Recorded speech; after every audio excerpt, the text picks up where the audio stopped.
शास्त्र और संत कहते हैं कि लेखक, गवैया, ज्योतिषी और वैद्य चारों को नरक होता है। कहने का मतलब कैसे नरक होता है? तो लेखक संसार मिथ्या है, जग और परमात्मा ही सत्य है। सत्य वस्तु आत्मा मिथ्या, जगत प्रसार। संसार के 50% जितने जगत है मिथ्या है, सत्य केवल परमात्मा है। तो उसी का लेखन ही करना, अपने समय और श्वास का जो पूंजी है वो बर्बाद कर देने से क्या होता है, वो जीवन मरण में ही पड़ जाता है। वो बार बार जन्म मरण में पड़ा रहता है, माता के गर्भ में ही जाता है। इसलिए वो माता के गर्भ ही नरक है। और उसी तरह गवैया संसार का गायन किया, लेखक गवैया, ज्योतिषी, ज्योति बने प्रकाश, ईश्वरीय प्रकाश क्षेत्र में चला जाता है, वो है संत, जिसको कहा गया कि मानस में ब्रह्मा के दिन और ब्रह्मा की रात्रि।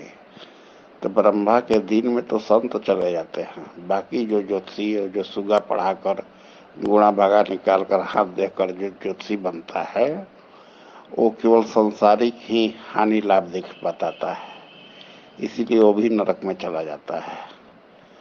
वैद्य रोग का इलाज करता है, डॉक्टर वैद्य जो होते हैं वो रोग का इलाज करते हैं, और संत सदगुरु होते हैं वो भाव रोग का इलाज करते हैं, मानस रोग को ठीक कर देते हैं।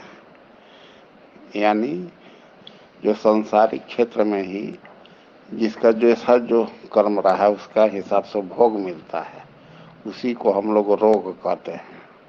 तो उस भोग को औषधि चलाकर ऑपरेशन करके उस रोग को ठीक किया जाता है।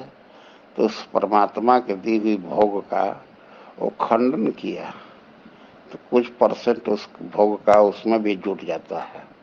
तो इसी पाप कर्म से वो भी नरक में चला जाता है। क्योंकि शरीर नश्वर है, वो परमात्मा के भजन चिंतन साधना तो किया नहीं, केवल सांसारिक काम के लिए ही अपना व्यवसाय बनाकर उसी से केवल अपना जीविकोपार्जन किया, भजन चिंतन किया नहीं।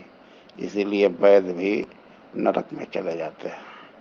इसीलिए कहा गया है कि ज्योतिषी, लेखक, गवैया और वैद्य चारों को नरक होता है। ये संत और शास्त्र दोनों में वर्णित है।